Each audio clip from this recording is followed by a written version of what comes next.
outros que, como a él, buscaban ese Eldorado do traballo, que eran os Estados Unidos de Norteamérica. Ele axudaba a outros emigrantes que lonxe das súas terras tamén buscaban ese anaco de pan que lles fora negado na seu berce de nascemento. Les cobraba, Les cobraba y bien.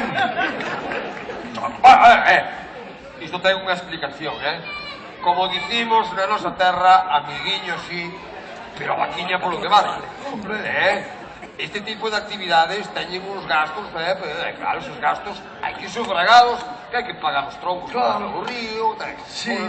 Y bueno, eso ser, la verdad, era un poco ilegal, amigos. É ilegal, tamén é ilegal aparcar en doble fila. No, era ilegal y yo Sempre unha boa causa. honradamente, pues, tenía que decírselo a la policía de los Estados Unidos. Oye, que van a venir por allí. Y entonces iban y nos trincaban a todos.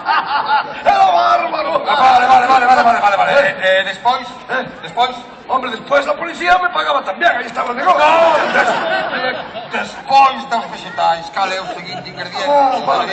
Ahora,